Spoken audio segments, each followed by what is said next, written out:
Today, we're going to dive into one of history's great ironies, the Simon Commission. You see, it was a plan by the British to sort of manage India's path to self-rule. But instead, it backfired in the most spectacular way, uniting a divided nation and hitting the accelerator on the very independence movement it was meant to control. So let's get into how this monumental miscalculation actually happened. All right, here's how we're going to break it down. We'll start with the Commission's fatal flaw, this all-white panel. Then we'll see India's furious reaction and really dig into why everyone was so angry.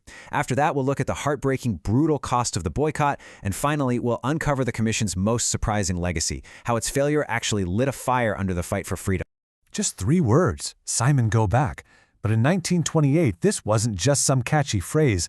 No. This was a roar of pure defiance, a roar that echoed from the crowded streets of Bombay all the way to the halls of power, and it became the anthem for an entire nation.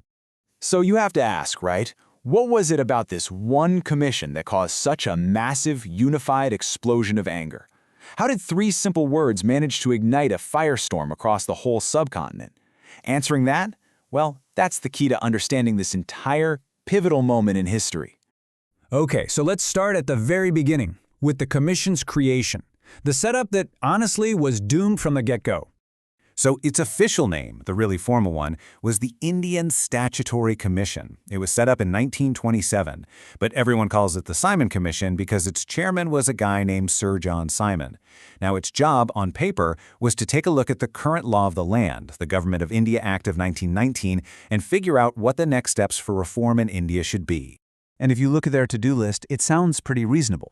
They were supposed to check how this system of diarchy was working out. That was this really complicated power-sharing thing between Indian ministers and British officials. They were also meant to suggest new reforms and tackle the tricky issue of communal representation. In a nutshell, it was supposed to be a report card on whether India was ready for more self-rule. But, and this is the whole thing, the absolute deal-breaker, this commission, sent to decide the future of India, was made up of 7 British men. 7. And the number of Indian members? 0. Not a single one. I mean, the message that sent was loud, clear, and just deeply insulting, that Indians weren't even qualified to have a say in their own future. And that one single decision, well, it leads us right to our next section, the immediate and absolutely furious confrontation that was waiting for the commission when it arrived. Picture this. It's February 3rd, 1928. The commission's ship docks in Bombay. They're probably expecting, a formal reception. But there was no welcome party. No, instead they were met by a massive sea of protesters and a country that had ground to a halt. Cities were shut down by Hartals, nationwide strikes, sending a powerful message of "we reject you" from the second they stepped on Indian soil. And what's truly incredible here is how everyone got on board. The Indian National Congress made the call, but it was answered across party lines. Critically, a major faction of the Muslim League, led by none other than Muhammad Ali Jinnah, joined in. This wasn't just one group's protest. This was a united national front. You saw black flags everywhere as a symbol of rejection, and the streets were just electric with the energy of students and young activists. Now, this kind of unified anger doesn't just come out of nowhere. So let's really break down the core reasons why people were so determined to resist. This chart really gets to the heart of it. On one side, you have the British saying, hey, we're just here to review the old act and suggest new changes. But what India saw was totally different. That complete exclusion of Indians? It felt like a deliberate insult, a tactic to just stall and delay any real reform. It completely ignored the idea of self-determination. So at the end of the day, this wasn't really a fight over policy details. It was a total rejection of the very idea that a group of outsiders could decide India's destiny. So the widespread belief, the feeling on the ground, was that the commission's real job wasn't to help India move forward. It was to figure out new ways to cement British colonial power for the long haul. The resistance was incredibly passionate. You can feel that. But it came at a terrible price. And the simmering confrontation, it was about to boil over, leading to a truly tragic turning point for the whole movement. This timeline really shows how things escalated. Protests had been raging for months, but then, on October 30th in Lahore, things took a dark turn. A peaceful demonstration, led by the deeply respected nationalist leader, Lala Lajpat Rai, was met with a savage police crackdown. Rai himself was brutally beaten. And just 18 days later, on November 17th, the Lion of Punjab, as he was known, died from his injuries. The death of Lala Lajpat Rai was a national trauma.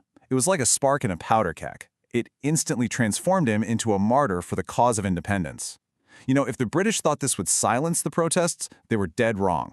It galvanized the entire nation, turning firm opposition into this burning hunger for justice and freedom. The resistance only got stronger. And that brings us to the final and maybe the most fascinating part of this whole story, the commission's unintended legacy. Because even though it was a total failure at what it set out to do, its real impact was absolutely immense.